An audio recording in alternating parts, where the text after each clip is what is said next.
আজকে ব্রেকফাস্টে বড়া সিদ্ধ করব, কিন্তু ভেজাতেই ভুলে গেছি। স্নান করে এসে ভেজাতে দিলাম, আর আমও ভেজাতে দিলাম। আমরা না ভিজিয়ে রেখে খাই না, তাই ভেজাতে দিয়ে দিলাম। তারপর ঠাকুরের পুজো সেরে নিলাম। এবছরের মতো আজকেই শেষ মঙ্গলচণ্ডী পুজো টুজো সেরে চলে গিয়েছিলাম।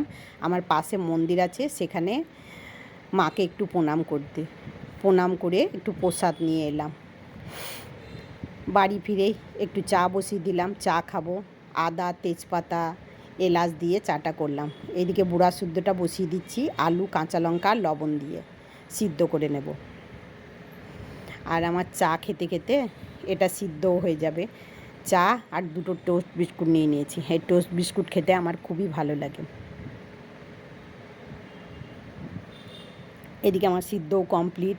এর মধ্যে একটু শুকনো লঙ্কা আর জিরে গরম ভেজেছি দিলাম, আর গোলমরিচ থেতো করে দিয়েছি। আর আজকে আমাদের ভিজিয়ে খেতে হয় না, শুকনো মুড়ির মধ্যে একটু তেল নিয়ে নিয়েছি। আর এই দেখো সিদ্ধটা নিয়ে নিয়েছি। বরমশাইয়ের রান্নাও কমপ্লিট।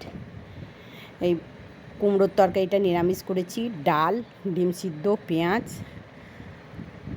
আর থালটা ঢেকে রাখবো, ও পরে খাবে বলেছে, তাই খাবারটা রেডি করে রাখছি। আর আজকে তো আমি চিড়ে খাবো। আর এদিকে গতকালকের মাছের ঝালটক আছে। আর এই দেখো এটাও নিরামিষ করেছি, ডাঁটা, পটল, আলু দিয়ে একটা তরকারি করেছি, এটাও নিরামিষ করেছি। দুজনের খাওয়া হবে, কুমড়োর তরকারি আর পটলের তরকারিটা ঢেকে রাখলাম। আর আজকে তো আমি চিড়ে খাবো। চলো বাই, আবার পরের ভিডিও, অন্য কোনো ভিডিওতে তোমাদের সঙ্গে দেখা হবে।